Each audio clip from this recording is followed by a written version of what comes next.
La violence de la scène des animaux balancés sans ménagement à la mer lors de notre arrivée à Tahiti fit un tel effet sur mon esprit d'enfant qu'elle est encore vivace aujourd'hui. Quand j'y pense, je la revois comme si c'était hier.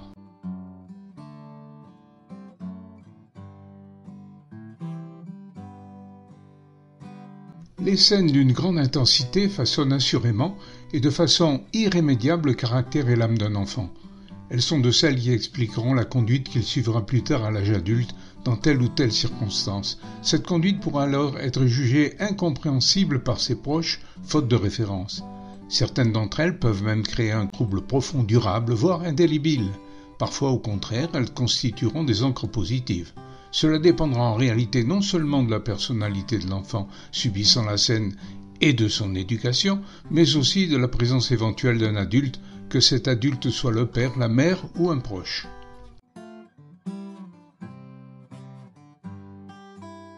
Dans la scène des animaux jetés à la mer, papa, en me dédramatisant la situation, avait évité un choc psychologique trop important, pouvant entraîner des conséquences négatives dans le futur. Un autre événement, pourtant fictif, mais faisant lui aussi intervenir un animal, fut beaucoup plus traumatisant quant à ses conséquences pour moi quelques années plus tard. Son impact sur mon esprit fut tel que, quelques décennies après, je n'ai aucune difficulté à m'en souvenir. En 1946, peu après notre arrivée à San Francisco, ma sœur Ginette me proposa d'aller avec elle au cinéma pour te faire plaisir, me dit-elle, et pour que tu te familiarises avec la langue américaine. S'instruire en s'amusant, pourquoi pas? J'étais ravi. Ma présence lui permettrait aussi, pensais-je, de ne pas y aller seul.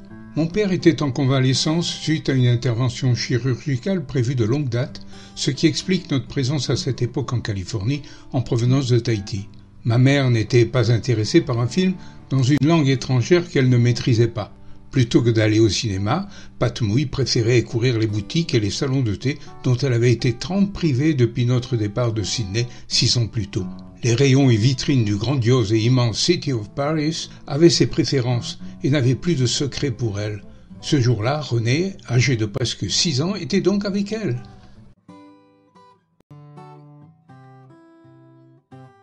Maman et René sirotaient donc une ice cream ou un milk chocolate accompagné de pancakes arrosés de sirop d'érable à l'heure où Jojo était censé s'instruire en s'amusant.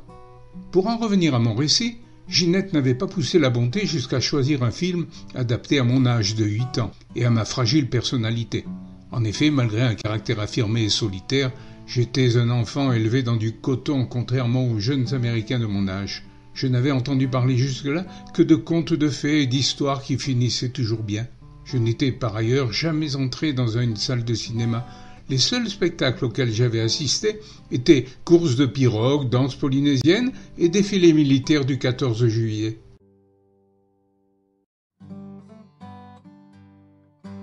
Le titre du film? Le sujet? Je ne m'en souviens pas. Ce dont je me souviens, c'est ce que je vis tout à coup sur l'écran. Une scène terrifiante. On y voyait lutter un homme et un monstre marin. Était-ce une baleine ou bien un requin énorme ou encore un serpent géant? Je ne sais plus. Je me souviens seulement que la lutte de l'homme et de la bête était effrayante et sans merci. Je revois le harpon qui s'enfonçait dans les chairs de l'un, les dents monstrueuses qui se refermaient sur le corps de l'autre, le sang giclait partout. Les cris de l'homme et les rugissements de l'animal sous les coups de poignard reçus étaient épouvantables. Dès le début de la lutte, je me recroquevillais en silence dans mon fauteuil, fermant les yeux pour ne plus voir la scène et me bouchant les oreilles.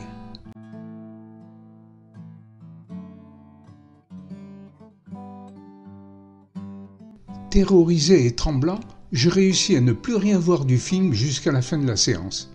Ginette était si passionnée qu'elle ne se rendit compte de rien.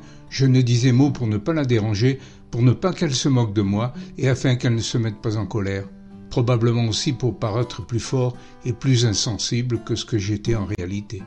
Je fus soulagé quand la lumière revint, me promettant en silence de ne jamais remettre les pieds dans une salle de cinéma. Ginette s'aperçut alors de mon trouble, malgré mes efforts pour le cacher, car j'étais très fier. « C'était un peu dur pour toi, Jojo. Je n'aurais peut-être pas dû t'amener voir ça, dit-elle simplement. » Ces regrets étaient inutiles, le mal était fait. Pendant des années, je refusais de retourner au cinéma avec ma sœur. Ginette s'en étonna. Elle avait oublié, moi pas.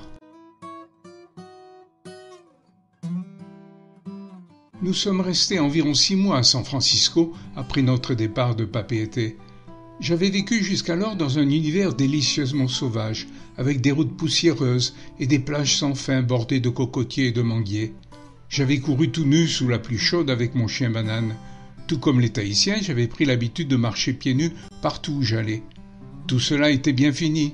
La plongée dans un monde américain ultra-civilisé fut un étonnement de tous les instants pour le jeune garçon de 8 ans.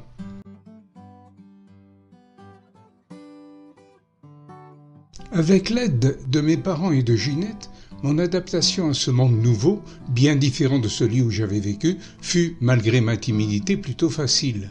Patemouille, qui n'avait que quelques vagues notions d'anglais acquises lors de notre séjour en Australie, sut inventer un langage nouveau, bien à elle, mélange de français, d'espagnol et d'anglais.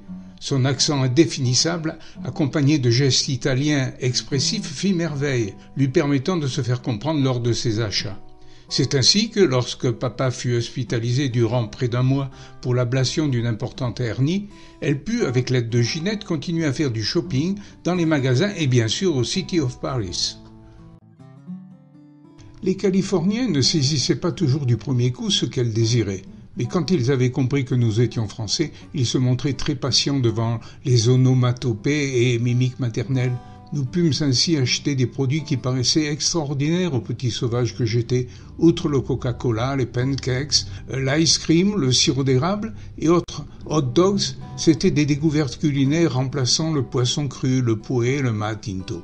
Patemouille, très attiré par les dernières découvertes en électroménager, s'extasiait au City of Paris, devant les frigidaires, les gants isolants magnétiques qui permettaient de saisir les plats chauds et surtout devant la dernière folie féminine en vogue, le produit miracle, les bas nylons.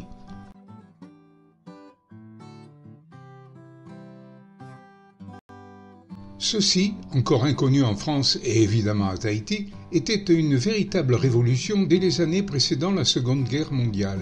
Dupont de Nemours, la société créatrice basée aux États-Unis, fut rapidement dépassée par l'engouement de ses utilisatrices. Les ventes furent passées tous les espoirs et de très loin. Jusque-là, les femmes paraient leurs jambes de soquettes, de chaussettes plus ou moins hautes ou de bas de soie opaques. Le bas nylon transparent, plus ou moins clair, facile à laver, plus léger, infiniment plus fin et pourtant plus solide, créa immédiatement un engouement extraordinaire auprès des Américaines. Outre le fabricant, les fournisseurs et les grands magasins furent débordés par cet enthousiasme. On vit les rayons de lingerie dévalisés. En 1946, l'offre suivait encore difficilement la demande. Ainsi, à l'arrivée au City of Paris des nouveaux stocks, des queues immenses se formaient sur le trottoir.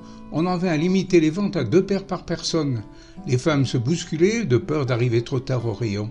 J'accompagnais parfois maman dans ces queues à l'attente interminable et dans lesquelles elle essayait toujours par habitude et par jeu de gagner quelques places. Elle y parvenait souvent à ma grande honte. Les Américaines nous jetaient alors des regards courroucés et l'invectivaient dans une langue qu'elle ne comprenait pas.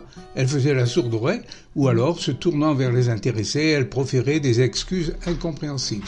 Ce qui donnait à peu près ceci, accompagné de son plus charmant sourire et de son accent très personnel. « Excuse me, I not understand, I am French ». Quelques clientes se déridaient alors et regardaient d'un œil enfin bienveillant cette Française dont le pays venait d'être libéré grâce aux Yankees et qui essayait de parler leur langue. Quant à moi, je me faisais le plus petit possible et, rouge de confusion, je cherchais en vain un trou de souris pour me cacher. Après la bataille, Patemouille, triomphante et ravie de ses emplettes, m'offrait la sempiternelle ice cream dont tous deux nous raffolions pour me remercier de l'avoir accompagnée.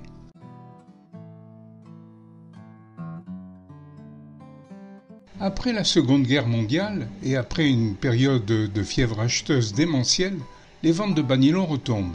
En effet, le nylon est si résistant et les bas se raccommodent si bien que les femmes n'ont besoin que de peu de paires, 2 ou 3, pour tenir toute une année.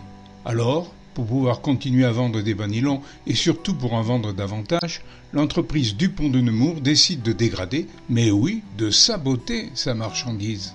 La logique industrielle après-guerre se mettait en marche.